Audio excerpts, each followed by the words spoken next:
함께 주신 말씀, 함께 읽은 말씀은 시편 94편이에요. 94편 1절에서 7절까지만 읽겠습니다. 여호와여 복수하시는 하나님이여 복수하시는 하나님이여 빛을 비추어주소서. 세계를 심판하시는 주여 일어나사 교만한 자들에게 마땅한 벌을 주소서. 여호와여 악인이 언제까지 개가를 부르리이까. 그들이 마구 짓거리며 오만하게 떠들며 제약을 행하는 자들이 다 자만하나이다. 여호와여 그들이 주의 백성을 짓밟으며 주의 소유를 분고하게 하며 가로와 나그네를 죽이며 고아를 살해하며 되었습니다. 말하기를 여호와가 보지 못하며 야곱의 하나님이 알아차리지 못하리라 나이다. 아멘. 네, 다시 한번 기업에 성행하시겠습니다. 말씀 가운데 은혜 받으시고 힘내십시오. 말씀 가운데 은혜 받고 힘내십시오. 감사합니다. 우리 하민이가 은혜를 받아주시기 하네요. 감사해요. 오늘 94편의 말씀은 여호와 하나님께서 다스리신다라는 그 주제가 구체적으로 어떻게 이루어지는지 우리에게 보여주고 있습니다. 어제 우리 93편부터 오늘 새벽부터 앞으로 계속해서 아마 이 4권 안에는 하나님께서 다스리신다는 내용이 계속 많이 나올 건데요. 그것이 어떻게 이루어지는지를 우리가 보게 될 것입니다. 오늘 새벽에도 여호와께서 다스리신다라는 시편 93편 1절의 내용을 쭉 살펴보면서 결론은 그거였죠. 하나님께서 다스리신다. 근데 그 결론은 뭐였습니까? 그것이 주의 집, 곧 주의 성전, 교회에서부터 드러나야 한다는 것입니다. 하나님이 통치자이심이 교회 안에서부터 증거되어야 된다는 것은 우리 자신을 다시 한번 돌아보게 되는 말씀입니다. 우리는 하나님을 부정하는 세상을 향해서 너희가 하나님을 아느냐 하며 우리 스스로 분노하고 그들의 잘못된 태도에 대해서 지적을 하지만 우리 스스로 우리 자신을 돌아볼 때 그 하나님의 통치하심이 우리 안에서 나타나고 있는지 다시 한번 고민해보면 한 많은 것들을 생각해보게 되는 것 같습니다.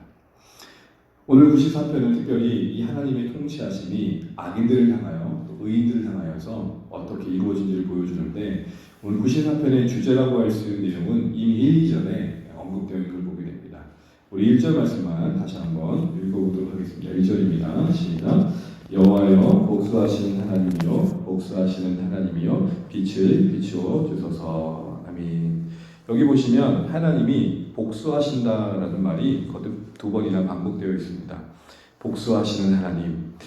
우리는 복수란 말이 좀 뉘앙스가 조금 불편함이 없잖아 있지요. 복수한다는 것은 어떤 감정적인 차원에서 우리 어떤 분노와 화를 쏟아내는 것으로 이해되기 때문에 더 그런 것 같습니다. 그래서 사실은 이 여호와여 복수하시는 하나님이여라는 이 복수란 말보다는 조금 더 원어에 가까운 뜻은 보수하시는 하나님입니다. 보수하시는 하나님. 복수라는 것이 우리의 인간적인 생각 속에서는 다만 우리의 감정적인 모든 것을 쏟아내는 그런 어떤 인간적인 행위로 이해될 수 있는 부분이 있는데 그런 의미에서 우리가 보수로 바꿔 읽어보면 여호와는 보수하신다라는 것입니다. 이 보수란 말은 무슨 말이냐면 하나님의 의로운 통치 행위를 말하는 것입니다. 고치시고 싸매시고 잘못된 것을 다시 바꾸시고 징벌과 상급을 통해서 격려하셔서 모든 것들이 제자리에 있도록 다스리시는 그 하나님의 통치를 보수라고 합니다. 이 보수하시는 하나님이 빛을 발하여서 오늘 하나님께서 일하심으로 말미암아 이 시인이 바라보고 있는 그 안타까운 현실을 하나님께서 바꾸어 주시기를 지금 기도하고 있습니다.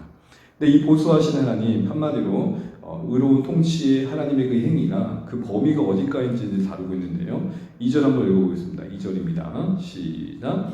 세계를 심판하시는 주여 일어나사 교만한 자들에게 마땅한 벌을 주소서. 하나님의 그 보수하심, 그 의로운 통치 행위의 범위가 세계라고 하고 있습니다. 세계라는 건 무슨 말이죠? 모든 나라와 모든 곳에 하나님은 심판하시는 분이시다. 보수하시는 분이시다. 그 의로운 통치가 모든 나라에 적용되고 있다라고 말합니다. 다시 말하면 하나님의 통치 영역에 사각지대는 없다는 겁니다. 여러분 아무리 법이 탁월해도 어떤 시스템이 완벽해도 그늘진 곳이 있습니까? 없습니까? 반드시 있게 되어 있습니다. 그것을 최소화하고 그것을 보완하는 게 사실 이 땅에서 우리의 노력들이죠. 그러나 하나님의 그 통치하심의 영역에는 오늘 본문의 말씀처럼 사각지대가 없다는 것입니다. 그리고 그 통치의 행위는 마땅한 벌을 행하시는 것이라는 표현 속에서 보듯이 공의롭다는 거죠. 어느 누구도 그 하나님의 통치를 두고 잘못됐다 말할 수 없는 온전한 공의를 근거로 하나님의 심판이 이루어진다는 것입니다. 그래서 특별히 오늘 그 하나님의 심판과 그 보수하심이 오늘 해당되어지는 악인들은 누구인가라는 말씀이 3절부터 7절까지 나와 있습니다. 3절부터 7절을 통해서 이 하나님의 심판의 대상이 되는 악인들의 행동이 묘사되어 있는데 어떤 모습인지를 보게 되면 일단 3절 말씀을 한번 읽어보겠습니다. 시작. 여호와여 악인이 언제까지 개가를 부르리이까. 오늘 시인이 개탄하고 있는 현실 속에 오늘 3절에 거듭 반복되는 무엇이 뭡니까? 악인들이 언제까지 개가를 부르리이까. 이거를 이제 전문용어로 수사의문문이라는 거죠. 이 말의 진의는 제발 좀 종식되게 해주십시오. 그들의 개가가 슬픈 애가가 되게 해주십시오. 이렇게 얘기를 하는 것이죠. 특별히 여기서 개가를 부르리까 할 때 이 의미는 언제까지 저들이 기뻐하며 그렇게 즐거워하겠습니까? 하나님 이렇게 말하는 겁니다. 분명 악을 행함에도 불구하고 이 땅의 부와 번영과 그들의 권세의 더함으로 인해 누리는 것이 많아지면 많아졌지 줄어들지 않는 그들의 현실을 보고 있는 것입니다. 그런데 여러분, 이 악인들의 특징이 그렇게 개가를 부르는 그 특징이 하나님 편에서 볼 때 어떻게 평가되고 있냐면 일단 이들은 오만하고 자만하다고 말합니다. 우리 4절 한번 읽어보겠습니다. 4절입니다. 그들이 마구 짓거리며 오만하게 떠들며 제약을 행한 자들이 다 자만하나이다. 그들이 먼저 악인들의 이 행동의 가장 중요한 특징은 교만하고 자만하는 겁니다. 여러분 이제 성경에서 말하는 교만하고 우리가 이해하는 교만은 조금 다르게 이해할 필요가 있습니다. 우리 교만하다 그러면 아이고 저 잘난 척한다 이렇게 얘기하지 않습니까? 반대로 겸손하다 그러면 최대한 잘난 척하지 않는 것 정도로 이해를 합니다. 그래서 여러분 성경이 말하는 교만과 그 반대편인 겸손은 그런 의미에서는 좀 다른 의미입니다. 성경이 말하는 교만이라는 것은 뭘 말하는 겁니까? 아무리 겸양적인 태도를 보여도 하나님을 인정치 않고 또 그 근원 대신 하나님을 부정한다면 교만한 거죠.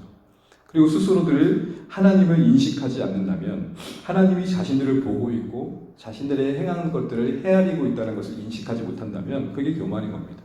아무리 사람들 앞에서 낮은 자세를 취하고 있고 그 언행 심사가 누가 봐도 참 저 사람 낮출 줄 아는 사람이야 라고 해도 그 근본이 하나님을 인정치 않는다면 하나님을 의식치 않는다면 교만하다라는 게 성경의 평가인 겁니다. 그래서 여러분 이 오만하고 자만한 자들의 구체적인 그 내용이 무엇입니까? 7절을 보십시오. 7절입니다. 말하기를 여호와가 보지 못하며 야곱의 하나님이 알아차리지 못하리라 하나이다. 스스로 말하길 뭐라고 말합니까? 하나님이 계신다면 하나님이 이걸 보겠어. 하나님이 이걸 보시지 않아. 하나님은 우리가 뭘 하는지 아무것도 모르시는 분이죠. 라고 하나님을 부정하고 있고 하나님을 멸시하고 있는 겁니다. 이게 바로 이제 교만인 거죠. 우리 주변에 보게 되면 사실 그런 사람도 있잖아요. 아, 저 사람은 법 없이도 살 사람이야. 계십니까? 안 계십니까? 계시죠? 저 사람 참 법 없이 살 사람이야. 근데 성경의 평가는 뭐죠? 교만할 수 있다는 거죠. 에이, 하나님이 어디 계셔? 아, 하나님 뭘 보고 계셔? 하나님은 안 계셔. 이렇게 부정하는 것이죠. 그런데 이런 악인들의 또 하나의 특징은 뭐냐면 한마디로 공감 능력이 없습니다. 더 본질적으로 말하면 통감 능력이 없는 것입니다. 우리 5절, 6절 한번 읽겠습니다. 여호와여 그들이 주의 백성을 짓밟으며 주의 소유를 공고하게 하며 가부와 나그네를 죽이며 고아들을 살해하며 하나님을 인정치 않으니 스스로 자고하여 그들이 가지고 있는 부와 권세가 힘이 되어져서 착취하고 그리고 그것으로 스스로를 배부르게 하는 악행을 쉼없이 하는데 그 밟힘의 대상이 되고 있는 자들에 대한 그들의 곤고함과 괴로움을 아파하지 않습니다. 적어도 그들이 짓밟고 있는 그 대상이 얼마나 힘든지에 대해서 생각하지 않고 있습니다. 오늘 이 악인들의 특징이 그렇게 공감이 없는 것입니다. 통감이 없는 것입니다. 얼마나 아플까? 얼마나 힘들까? 얼마나 슬플까? 얼마나 괴로울까? 그런 마음이 없는 것입니다. 이러고 보면 이것이 저 먼 이야기가 아니라 우리들의 이야기가 될 수 있는 것입니다.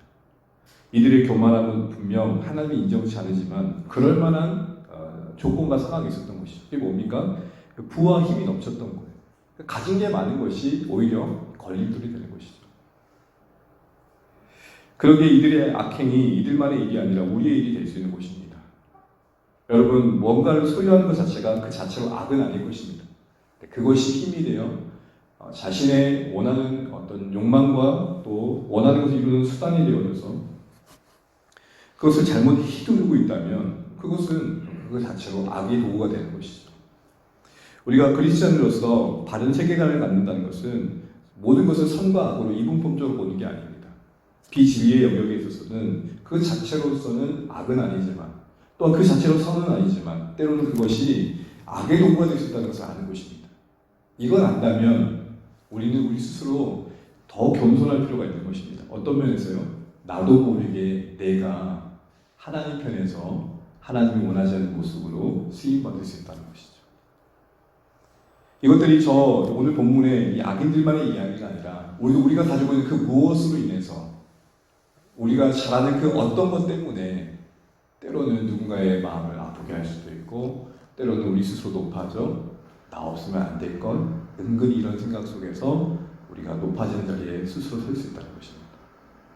또한 우리도 누군가에게 물론 그게 귀찮아서 그럴 수도 있고 우리가 피곤해서 그럴 수도 있고 아파한 자들의 마음을 헤아리지 못하고 있고 또 냉담한 반응을 우리가 누군가에게 보이고 있다면 적어도 우리는 오늘 이 본문의 사람들과 다를 바 없는 자리에 있을 수 있다는 것들을 생각해 볼 필요가 있는 것이죠.